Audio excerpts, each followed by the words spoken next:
OpenAI is still rolling out surprises in their 12-day marathon. They have finally launched Sora, that AI video generator they teased back in February.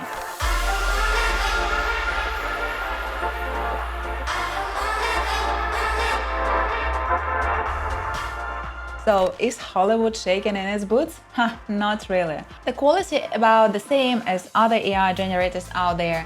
Out of 10 videos, maybe one turns out okay, and the rest look like fever dreams. And to use this magic, you will need their $200 unlimited plan. The $20 plan only gives you 50 requests a day, and even those come with strict limits. For example, you can't generate faces from photos, not even your own. Plus, the model is paranoid about anything slightly suspicious, so the filters are turned up to the max. Basically, it sees crime everywhere. It's like Sora took after my mom. And for comparison, Gen 3 and Clean don't have this problem. Right now, Sora is only available in the US. And for Europe? Nope. OpenAI decided it's easier to skip that headache than deal with the regulators. Oh, and every video comes with a C2PA metadata and watermarks, so they are easy to trace.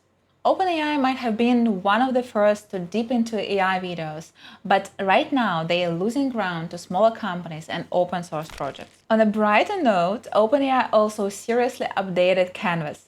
It's like a super smart mix of Notion and Google Docs. You edit stuff on the left using a chart, and the document or code updates live on the right, either by the model or manually, without rewriting the whole thing. The model can even leave comments on your text or code instead of just editing it. Oh, and Canvas can run Python code right in the browser and even suggest ways to fix errors. Long story short, OpenAI just put a few more startups out of business today. OpenAI just launched their new video mode. I see you're wearing a Santa hat. I am, and do you see what I have in front of me?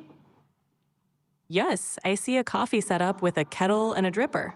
Are you planning to make some coffee? Someone pinch me! Ouch! We're speeding into the future like crazy. Basically, you can show the app a video from your camera or share your screen, and you can do stuff together, like homework, coding, or even cooking. Pretty cool, right? And fixing your car in the garage just got easier too. It's wild that they pulled this off, considering that just months ago, Sam Altman said rolling out advanced voice was a mistake because they didn't have enough capacity to handle it.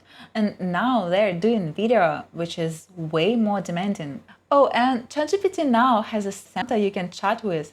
Hey, Santa. Ho, ho, ho! Well, hello there. It's delightful to hear from you.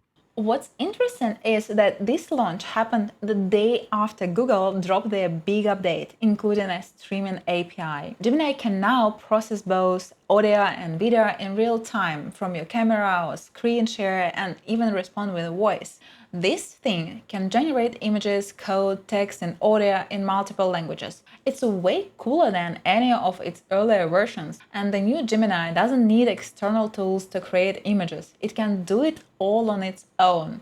Plus, it sees its own images in context and can copy parts of them. For example, you can ask it to fill in the gaps for a drawing tutorial, like step-by-step how to draw an owl, or even play tic-tac-toe. Looks like Google got tired of people constantly asking how to do that stuff. And this feels like a whole new level. It seems that the $3 billion deal to bring Nom Shazzy back to the Google is finally showing results. Honestly, with all these updates, it's getting hard to keep up with the news.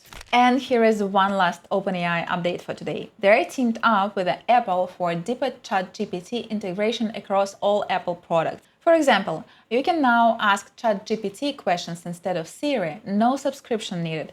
But there is a daily limit on requests. But that's nothing compared to Google unveiling a quantum chip, Google Willow. It solved a problem in 5 minutes that would take the fastest supercomputer as many years as it would take to watch every season of The Simpsons. That's longer than the entire age of the universe. The killer feature of Willow is that it actually reduces errors as it scales. And they are planning to train neural network on it too. Just imagine the speed and the power. The whole new tech industry, including Sam Altman, has already congratulated Google. The world is definitely not going to be the same. Google released a tool for creating video presentations called Google Vids. It automatically puts together a video presentation with voiceovers, visuals, and text generations. The project has a Google Docs-like vibe, but I'm not sure why they're calling it Vids. The videos are pulled from Shutterstock and the whole thing feels more like a fancy Google Slides than actual videos. YouTube launched automatic dubbing for 100 channels. Now videos in certain categories can be translated using the platform's dubbing tool. They have also launched automatic video translation. It's only available for select videos right now, and the creator has to enable it. So far, it supports 9 languages. I'd like to say that a bunch of dubbing startups are freaking out, but honestly, there is no reason to worry yet. The audio quality is not great, and there is no lip sync, and Google's still far from what small dubbing startups can do. Remember those stories about AI trying to escape and trick its developers? Well, it's on a whole new level now. AI has learned to clone itself without human help. In an experiment, Chinese researchers gave AI access to computers, scripts, and tools, and it started running processes, learning from mistakes and creating its own copies, all on its own. These clones could even work independently of the original. For example, Qwen25 successfully cloned itself in 90% of tests, and Llama did it in 50%. Sounds futuristic, but it's also scary.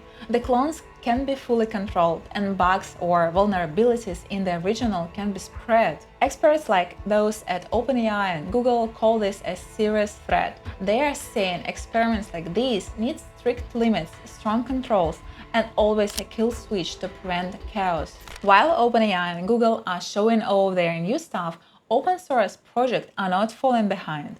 DeepSeek just launched an updated open source AI model. DeepSeek 2.5 handles math, coding, and writing tasks even better than before. In some benchmark, it's close to GPT-4 Turbo in performance. Their website now has a smart search feature like ChatGPT or Perplexity, and it can even search the internet.